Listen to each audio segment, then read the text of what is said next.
Bonjour à tous, bienvenue pour cette 6e émission des Clés de l'Immo. Les Clés de l'Immobilier, c'est un rendez-vous hebdomadaire chaque semaine ici, répondre à vos questions, vous qui allez acheter un appartement, une maison, faire construire, peut-être investir.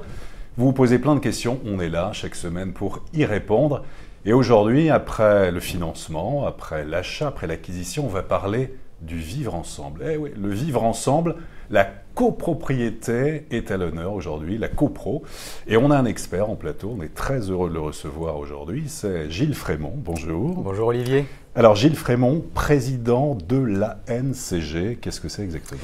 Alors l'ANGC, c'est l'Association nationale des gestionnaires de copropriété qui a été créée il y a environ 2 ans, bientôt 2 ans. C'est une association qui a été créée par des gestionnaires de copropriété et qui a pour objet la promotion du métier de gestionnaire de copropriété. C'est un métier qui est passionnant et donc on veut en parler, on veut le faire découvrir, notamment auprès des jeunes en formation, profession immobilière, pour les inciter à s'orienter vers ce métier et puis d'une manière générale, voilà, rendre le cadre agréable de ce métier pour y faire carrière le plus longtemps possible. Bon, alors ça c'est autre chose. Quand on parle de copro, on pense souvent, il y a pas mal de conflits quand même, il y a des intérêts, il y a pas mal de discussions, ça c'est quelque chose qui revient souvent? C'est vrai que la copropriété, c'est technique, il y a du juridique, du technique, de la comptabilité, mais le gestionnaire de copropriété doit aussi avoir un bon sens du relationnel, parce que le syndic, c'est le syndic dont on parle, gère beaucoup de conflits. Donc le syndic est médiateur, il compose et c'est vrai qu'il essaye d'éteindre parfois le feu, dans tous les sens du terme. Bon, alors on va faire le relationnel. En tout cas, merci à vous qui avez posé beaucoup de questions tout au long de la semaine. On les a récupérées ici. Et on va donc dérouler en fait toute une série de questions. Et n'hésitez pas en direct, vous envoyez aussi si vous avez des questions. On est là jusqu'à 13h30. Alors première question de Philippe. Philippe nous demande... Il nous dit « Je suis en train d'acheter un studio de 280 000 € à ma fille du côté de la place Clichy à Paris, dans le 18e. Mon notaire m'indique qu'il vient de retrouver des arriérés de la copropriété s'élevant à 40 000 €. Qui doit payer ?» Alors, un arriéré de charges, c'est-à-dire des copropriétaires voisins qui n'auraient pas payé leurs charges, ce n'est pas aux autres copropriétaires de le payer, puisque la règle, c'est qu'il n'y a pas de solidarité entre les copropriétaires. Donc eux, ils sont tranquilles déjà. Alors, ils sont tranquilles. En revanche, le syndic va engager une procédure contre les copropriétaires débiteurs, et le temps d'aboutir au terme de cette procédure et de récupérer la créance du syndicat des copropriétaires, il est possible, effectivement, que le syndicat des copropriétaires soit obligé de faire d'appeler une avance auprès des autres, une avance de trésorerie, qu'on appelle une avance copropriétaire défaillant, équivalent au montant de la créance, le temps que l'immeuble puisse vivre quand même et payer ses factures jusqu'à la fin de la procédure. Donc c'est une avance. À la fin de la procédure, les autres copropriétaires récupèrent cet argent, à moins qu'il soit déclaré une créance irrecouvrable. Et à ce moment-là, c'est l'Assemblée générale qui constate que la créance ne peut pas être récupérée parce que toutes les procédures de saisie n'ont pas abouti. Saisie attribution sur le compte bancaire, saisie immobilière, c'est-à-dire on saisit l'appartement. Non, alors là, on va loin. Là. En tout cas, le vendeur, il a l'obligation déjà de montrer qu'il n'y a pas de dette. Alors, il doit... Auprès de son notaire. Il a l'obligation d'information, parce qu'il y a toujours des dettes. Tous les copropriétaires ne sont jamais toujours à jour le premier jour du trimestre. Toujours des dettes. Bon. Toujours des petites dettes. C'est d'ailleurs pour ça que dans une copropriété, il y a ce qu'on appelle une avance de trésorerie permanente. Avant, on l'appelait le fonds de roulement. Ça permet justement d'amortir un peu les retardataires et d'avoir toujours de l'argent pour pouvoir payer les factures d'eau, les factures d'électricité, les factures de ménage. D'accord, très bien. Alors, question de Brice. Je suis copropriétaire dans un immeuble de 40 lots à Bagneux, région parisienne. Ai-je le droit de faire des travaux à titre privé si cela touche très légèrement des parties communes ? C'est vrai que c'est une question qu'on nous pose assez souvent. La règle, elle est simple, hein, on la trouve à l'article 25 de la fameuse loi du 10 juillet 1965. À partir du moment où les travaux touchent même un peu aux parties communes ou à leur aspect extérieur. Affectant les parties communes et sur les parties communes. Et on peut déjà différencier les deux. Pour donner un exemple pour nos téléspectateurs, quelqu'un qui va vouloir raccorder un nouveau WC ou une nouvelle douche sur une descente commune de l'immeuble, c'est juste un raccordement, ce qu'on appelle un piquage. Ouais. Mais malgré tout, ce piquage nécessite une autorisation de l'Assemblée générale, parce que les copropriétaires... Ou alors tout le monde prend la douche en même temps. Parce qu'il faut d'abord vérifier que la descente en question est suffisamment dimensionnée pour recevoir une douche supplémentaire, des choses comme ça. Donc même une petite modification, à partir du moment où on touche un peu aux parties communes, il faut une autorisation de l'Assemblée générale, présenter un dossier clair, que tout le monde soit informé.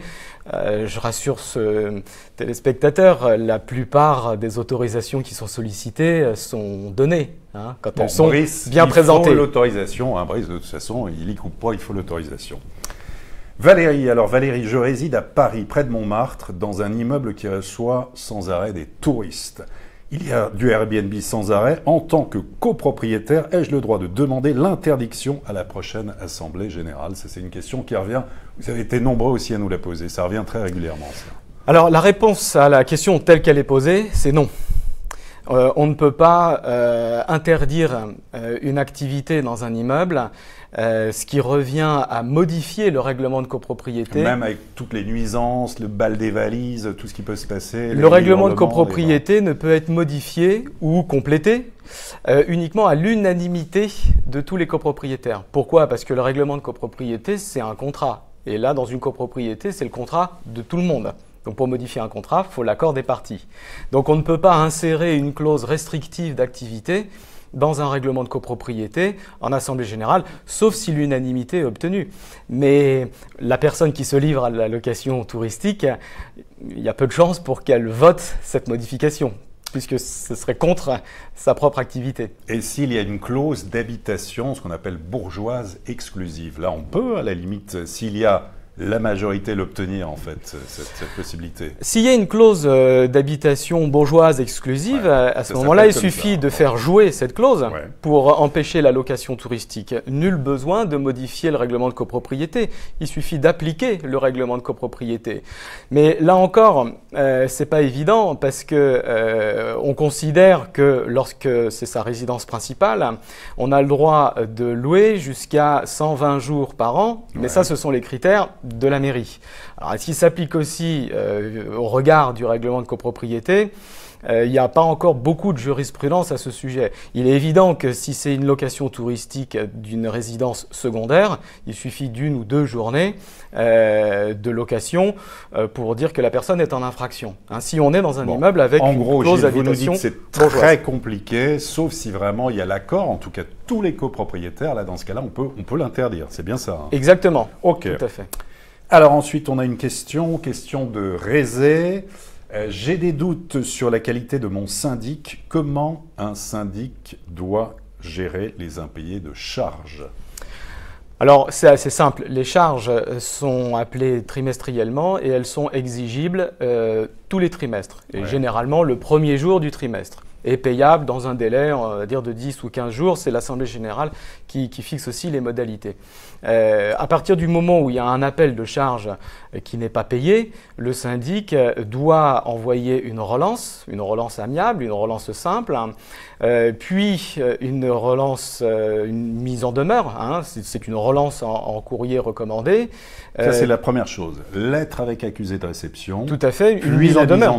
Voilà. D'accord. Alors, les syndics ne respectent pas tous le même protocole. On peut très bien envoyer une lettre de mise en demeure immédiatement après la première relance. Ce que prévoit la loi, en revanche, c'est qu'à compter de la mise en demeure, tous les frais de relance qui seront postérieurs seront imputés directement sur le compte du copropriétaire débiteur. D'accord. Donc, on a tout intérêt à envoyer la lettre de mise en demeure sans trop tarder. Il ne faut pas tarder. Par contre, ce n'est pas au syndic directement de récupérer dans ce cas-là l'argent. Peut-être qu'il faut passer par les tribunaux. Alors, pas aller avec la mallette et aller débarquer. Effectivement, c'est l'étape suivante. Si malgré la mise en demeure, le copropriétaire ne paye toujours pas ses charges, on peut lui envoyer une sommation d'huissier. C'est-à-dire l'huissier, il va et puis signifie une sommation, mais ce n'est pas obligatoire. Mais sinon, il faut assigner au tribunal. Et assigner au tribunal, on prend un avocat, et puis après, c'est un procès. Et quand on a le jugement, eh ben, on exécute le jugement et on récupère sa créance. Très bien. Question de Virgile. Merci Virgile. Les fonds travaux, comment ça marche et à quoi ça sert? À quoi ça sert ces fonds travaux? Alors le fonds travaux, c'est vrai qu'on en parle beaucoup. C'est une nouveauté de la loi Allure 2014, la loi Allure. C'est aussi pour ça qu'on en parle beaucoup. Parce que là, on va être dans la loi Elan. Là, bon, voilà, alors le fonds travaux, c'est une épargne. C'est une épargne imposée à toutes les copropriétés, sauf celles qui ont moins de 5 ans d'existence. Cette épargne, elle est votée en assemblée générale et elle doit correspondre à un montant minimum de 5% du budget d'exploitation de l'immeuble, du budget annuel de l'immeuble. Donc, vous prenez un immeuble, on va dire classique, haussmannien, de 30 logements, le budget annuel de l'immeuble est de 30 000 euros, 5%, donc ça fait 1 500 euros. 1 500 euros appelés chaque année par quart, donc tous les trimestres, en plus des charges trimestrielles. C'est une deuxième ligne sur le document qui est adressé aux copropriétaires. Et cette épargne, elle sert à financer des travaux votés en assemblée générale. Non, on peut dire fonds de travaux qui sert à financer des travaux, c'est vrai que c'est pas très clair. Ça sert à anticiper en tout cas un budget prévisionnel pour des travaux et c'est effectif en fait, on peut le dire depuis le 1er janvier 2017. Exactement. C'est-à-dire on a déjà un peu de recul là-dessus si ça fonctionne. Le recul, moi je vais vous donner celui que j'ai dans mes immeubles. Oui, le fonds travaux, il est incitatif. Le 5% du budget annuel, c'est le montant minimum. Les copropriétaires peuvent voter plus. Or, on constate qu'ils ne votent pas plus. Ils votent le strict minimum, 5%, donc 1 500 euros par an. Pour financer un ravalement à 50 000 euros, il faut 30 ans. Ok, d'accord. Donc, la loi Elan, justement, ce point est en discussion pour faire évoluer le dispositif, pour le rendre plus efficace. D'accord, donc ça c'est à suivre. Question de Thomas. Alors Thomas, y a-t-il un moyen légal de demander la tenue d'assemblée de copropriétaires par mail et faire un site internet dédié qui nous donnerait les indications et un suivi des travaux s'ils sont votés? Le papier, c'est fini, on marche sur la tête, il nous dit Virgile. Alors, demander une assemblée générale par mail, non. Alors, l'assemblée générale, elle se convoque tous les ans, elle est de droit et c'est le syndic qui la convoque. Il n'y a pas de dématérialisation là-dessus, on continue toujours, c'est le papier, c'est les lettres commandées, on n'est pas passé à un stade quand même. Voilà, de la même manière que lorsqu'on veut demander l'inscription d'une question à l'ordre du jour, il faut, la loi dit, notifier la question au syndic. Notifier, ça veut dire recommander. Alors maintenant, il y a les recommandés électroniques. On peut donc. Voilà. Ensuite, oui, alors on peut, mais pour une assemblée générale, c'est quand même plus compliqué. Surtout qu'avec la lettre recommandée électronique, il y a eu aussi des discussions sur est-ce que c'était l'équivalent à 100% d'une lettre recommandée classique. Il y a eu un décret l'année dernière au mois de mai qui est sorti, qui est venu clarifier les choses. Mais bon. Puis il faut aussi s'outiller en informatique, tous les professionnels ne sont pas encore prêts. Mais c'est vrai que c'est de toute façon l'avenir et l'avenir proche et même le présent, quelque part.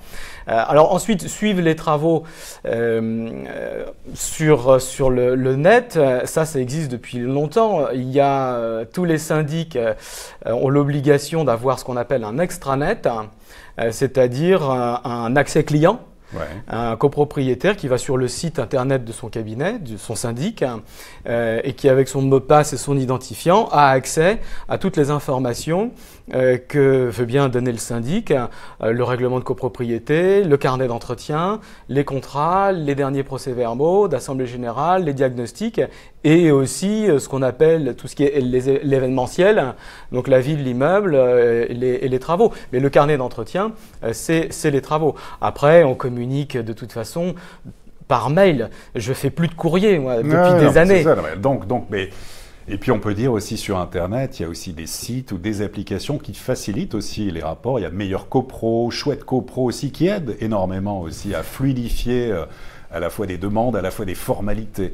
Mais maintenant, donc par mail, ça y est, ça c'est acquis. On ne communique plus que par mail, même les factures nous sont adressées par mail, tout est scanné, tout est dématérialisé. Donc le courrier, il n'existe plus vraiment, hein. C'est terminé. Ok, toute petite question, alors c'est Gilles. Quel est le rôle du conseil syndical ? Alors le conseil syndical, d'abord, on rappelle ce que c'est. Ce sont des copropriétaires bénévoles qui s'occupent un peu plus de la vie de l'immeuble que l'ensemble des copropriétaires. Souvent, bénévoles, ils peuvent se faire rémunérer, mais pour leurs frais de fonctionnement. Et rémunérer comment là ? Sur le justificatif, mais ce sont des bénévoles. Avec des notes de frais ? Voilà, des notes de frais, tout à fait.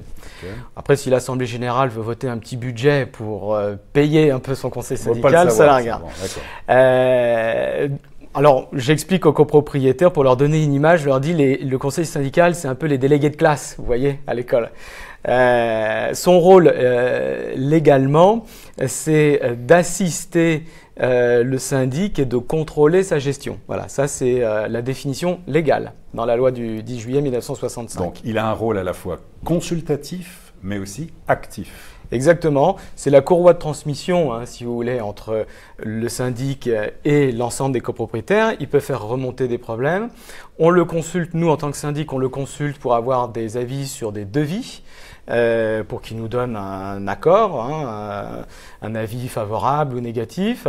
Il vient aussi, ça c'est important de le rappeler, le conseil syndical contrôler les comptes dans les bureaux du syndic une fois par an avant l'Assemblée générale. Généralement, il prévient ou pas ? Bien sûr, il prévient, il prend rendez-vous avec le syndic, le comptable, généralement, et il reste dans les bureaux, il pointe les factures, il pointe le relevé bancaire du compte séparé, il pointe la balance, les copropriétaires débiteurs. Ça, c'est un rôle important du conseil syndical parce que c'est très concret et ça permet ensuite, arrivé en assemblée générale au moment où on passe à l'approbation des comptes, ça évite des discussions sans fin. Donc c'est un peu parce que le conseil syndical a déjà fait un travail en amont. C'est un peu, Gilles, le relais entre les copropriétaires et le syndic.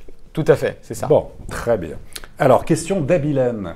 Abilène, quels sont vos conseils pour choisir un bon syndic ? Alors, quand on demande aux copropriétaires ce qu'ils attendent de leur syndic, les deux mots qui reviennent le plus souvent, c'est disponible et réactif. Ok. Disponible et réactif. Alors, pour être disponible et réactif, bon, déjà, il faut répondre aux mails, on va dire dans les 24 heures, 48 heures maximum. Il faut répondre au téléphone quand on vous appelle. C'est vrai qu'un syndic est injoignable, c'est insupportable, et quand on récupère de nouvelles affaires, c'est souvent ce défaut, cette critique qui revient.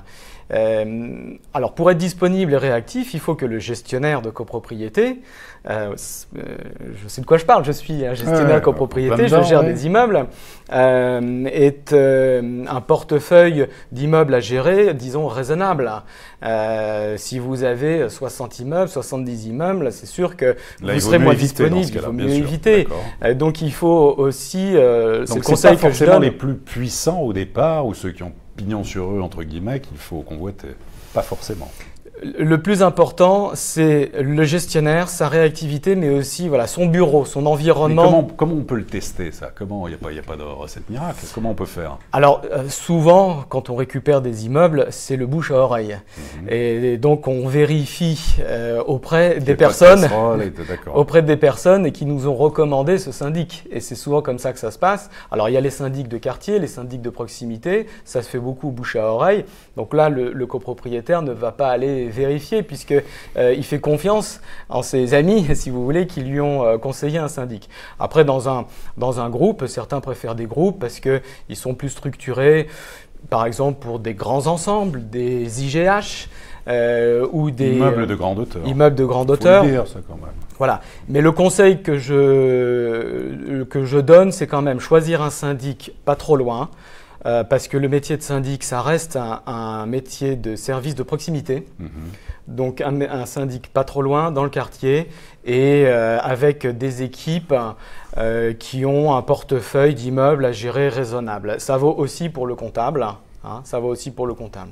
Donc c'est surtout ces critères-là qu'il faut vérifier et puis surtout ne pas choisir le moins cher.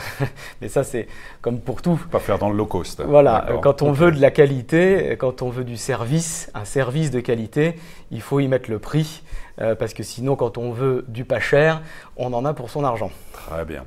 Question, merci en tout cas à tous ceux qui ont posé des questions. Question de Jean-Yves.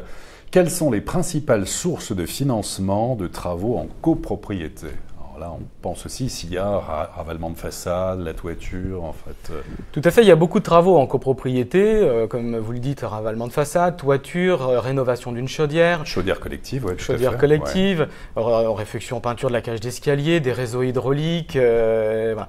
Alors, les sources de financement, on a le prêt collectif, donc c'est un prêt bancaire classique, Okay, classique. Sauf qu'il est collectif, hein, l'argent est versé par la banque directement au syndic et la banque récupère les mensualités directement auprès des copropriétaires.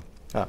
Donc ça c'est un prêt bancaire collectif assez classique, certaines banques sont spécialisées. Mais quand il y a des choses particulières ou qui demandent beaucoup d'argent, est-ce qu'il y a un appel de fonds exceptionnel ou quelque chose qui pourrait… On fait toujours un appel de fonds lorsque l'Assemblée générale vote des travaux. Elle vote aussi un calendrier d'appel de fonds et le syndic doit respecter ce calendrier et appeler les charges travaux. Donc c'est des charges en plus des charges trimestrielles. Ce qui veut dire pour ceux qui nous écoutent aussi que le nouveau copropriétaire ou celui qui vient d'acheter qui arrive, il se retrouve embarqué dans cette histoire et cette aventure aussi. Effectivement. Alors là après c'est technique mais tout dépend de la date d'exigibilité de l'appel de fonds. Donc s'il y a 2 appels de fonds 1er janvier, 1er février par exemple, s'il achète le 15 janvier, il est redevable de l'appel du 1er février, mais pas celui du 1er janvier. Oui, parce que s'il n'est pas d'accord, s'il dit « Attendez, non, moi ça je ne voulais pas ou je ne veux pas en entendre parler », comment il fait ? Il le sait obligatoirement puisque au moment de la vente, le vendeur doit obligatoirement fournir les 3 derniers procès-verbaux d'Assemblée générale. Donc il est forcément au courant. Il faut les lire, hein. Exactement, il faut les lire. Après, comme autre source de financement, surtout pour les travaux d'économie d'énergie, on a ce qu'on appelle les certificats d'économie d'énergie. Donc ça, c'est la copropriété qui vend ces certificats d'économie d'énergie aux fournisseurs d'énergie, ce qu'on appelle les obligés, qui doivent faire des économies d'énergie. On a le crédit d'impôt transition énergétique, le CIT, on peut déduire de ses revenus certains travaux. On a aussi l'éco-prêt à taux zéro. Okay. Voilà. On a des subventions de l'ANA. Donc l'ANA, c'est un établissement public de l'État. Donc on a des subventions. Ça s'est versé à titre individuel en fonction de la situation du copropriétaire, sa situation financière. Donc, et puis on a beaucoup de choses. Alors. On a aussi surtout, on en parle beaucoup en ce moment, la possibilité de vendre le droit à construire, c'est-à-dire faire une surélévation de l'immeuble. C'est un droit qui appartient à la copropriété. La copropriété peut céder ce droit. Et donc récupérer de l'argent et en profiter pour faire un ravalement en même temps que la surélévation. Alors justement, question, transition toute trouvée, question de Prince qui nous dit « Nous sommes plusieurs copropriétaires à demander à surélever notre petit immeuble, mais nous sommes bloqués. Bloqués par quoi? Par des refus d'autres propriétaires. Y a-t-il une loi qui puisse nous aider à passer outre et à bien le faire? Nous en avons assez des conflits. » Ça, c'est ce que nous dit Prince. Oui, alors il est dans la copropriété. Et quand on achète dans une copropriété, c'est la règle de la majorité qui l'emporte. C'est une petite démocratie, la copropriété. En assemblée générale, il y en a qui votent pour, il y en a qui votent contre. Il y a des règles de majorité et le résultat est approuvé ou rejeté. Faire plier, là. On peut pas, il n'y a pas de… Non. On peut pas. Chacun vote ce qu'il a le droit, ce qu'il a envie de voter. Pour cette question particulière, une surélévation se vote à la majorité de l'article 26, c'est-à-dire les 2/3. Et celui qui habite au dernier étage, est-ce qu'il n'est pas prioritaire? Alors, voilà, la surélévation se vote à la majorité de l'article 26, mais dans les zones urbaines denses, ça se vote à la majorité de l'article 25, c'est-à-dire 50% des copropriétaires. Le copropriétaire du dernier étage a un droit de préférence. Il y a intérêt. Voilà. Un droit de préférence. Avant la loi Allure, il avait un droit de veto. Ça bloquait. Ça bloquait. Là maintenant, il a un droit de préférence. Donc, s'il y a une cession du droit à construire, le copropriétaire du dernier étage a la priorité. La règle de majorité, si la majorité dit non, les copropriétaires qui souhaitent faire ce projet n'ont pas d'autre choix que de s'y plier, sauf à prouver un abus de majorité. Mais là, c'est pas la loi, c'est de la jurisprudence. Et l'abus de majorité, prouver que la copropriété a commis un abus de majorité en refusant une surélévation, ça me paraît, impossible. Bon, on peut dire à Prince, hein, c'est mal barré votre affaire. Hein, faut acheter dans un pavillon. Oui, bon, ça c'est autre chose. Hein. Bon, alors Jean-Luc nous demande, quand un règlement de copropriété pose un problème d'interprétation sur des répartitions de charges, par exemple, l'Assemblée générale des copropriétaires peut-elle trancher en majorité qualifiée de l'article 25 ? Voilà, c'est une question de Jean-Luc, qui est président du syndicat du Castet de Lary à Pau. Merci Jean-Luc. Alors, la majorité de l'article 25, c'est une majorité qui liste les questions qui sont votées à la majorité de l'article 25. Et c'est une liste exhaustive. Et dans cette liste, il n'y a pas ce cas de figure. Donc, lorsqu'on a une difficulté d'interprétation, le syndic, souvent, peut trancher lui-même, puisque c'est lui qui est le mandataire professionnel du syndicat des copropriétaires. Il a l'habitude de lire des règlements de copropriété qui parfois sont effectivement un peu tordus, mais il connaît la jurisprudence. Donc au regard de la jurisprudence, il peut donner son interprétation. Alors, il faut être toujours très très prudent quand on donne une interprétation du règlement de copropriété. On peut aussi consulter un avocat, on peut consulter le notaire rédacteur du règlement de copropriété. Ouais. Si le notaire rédacteur est encore en vie, puisque il est encore en vie. les règlements de copropriété datent beaucoup d'après-guerre. Alors l'étude existe toujours, mais le notaire qui a rédigé, peut-être pas. Après, on peut toujours quand même consulter l'étude qui a pris la suite. Mais voter une interprétation en assemblée générale, c'est quelque part voter un rajout dans le règlement de copropriété, rajouter une phrase dans le règlement de copropriété. Pour moi, ça ne se vote pas la majorité de l'article 25. Hein. Voilà. Alors, question suivante, question de Martine. Oh, elle n'est pas contente, Martine. Pourquoi le syndic prend une commission quand il y a des travaux alors que c'est le conseil syndical qui cherche, qui discute du devis, qui reçoit, qui supervise et qui vérifie ? Alors, le syndic fait aussi les appels de fonds quand il y a des travaux. Il paye aussi les factures des entreprises. Il vérifie les situations et il va quand même de toute façon réceptionner les travaux puisque c'est lui qui est représentant légal du maître d'ouvrage. Donc il y aura toujours un travail à faire. En revanche, son pourcentage peut se négocier. S'il y a une sorte de cogestion comme c'est le cas là, le syndic n'est pas obligé de prendre 3 ou 4% sur le montant des travaux. Ça peut se négocier à 2% par exemple. Là, ça se négocie. Alors. Bien sûr, ça se négocie travaux par travaux en assemblée générale. Question de Béatrice. Alors, que faire dans un immeuble sans syndic lorsque des travaux de rénovation pour l'immeuble sont nécessaires ? Comment on fait ? Un syndicat des copropriétaires doit avoir obligatoirement un syndic. Ce syndic peut être un syndic professionnel, mais ça peut être aussi un syndic bénévole. Alors, s'il n'y a pas de syndic, un des copropriétaires ou un créancier, toute personne intéressée, peut faire désigner un administrateur judiciaire par le tribunal. D'accord. L'administrateur judiciaire va gérer l'immeuble, pas longtemps. Il va convoquer une assemblée générale pour désigner un syndic. Voilà. Donc, il faut qu'il y ait forcément quelqu'un. Après, l'administrateur judiciaire peut garder longtemps l'immeuble.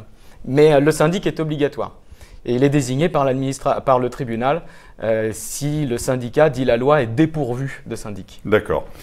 Allez, petite dernière question. Karen, merci Karen. Peut-on élire un nouveau président de syndic, d'une part en dehors de l'Assemblée générale et d'autre part sans la présence de tous les autres copropriétaires ?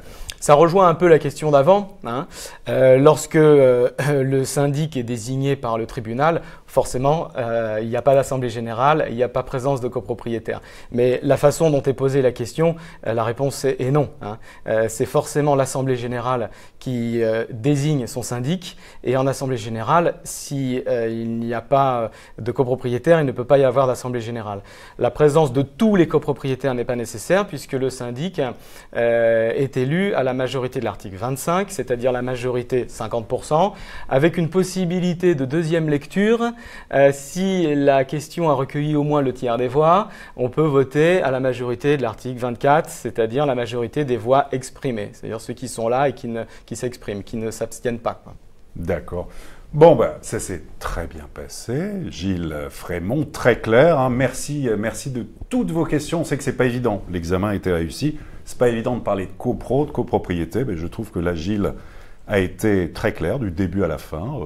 Les impressions? Merci. C'est vrai que les questions étaient techniques. On a l'habitude en assemblée générale. Ouais, ça doit y aller. C'est vrai qu'on a l'habitude des questions pièges et des questions très, très pointues. C'est souvent, c'est vrai, les mêmes choses qui reviennent, mais c'est ça qui est passionnant, c'est que c'est un métier où on ne s'ennuie jamais et les jours se suivent mais ne se ressemblent pas. On ne s'ennuiera pas la prochaine fois que vous viendrez ici pour répondre à l'émission Les Clés de l'IMO. Et je vous remercie et je vous dis rendez-vous vendredi prochain pour une prochaine émission des Clés de l'IMO.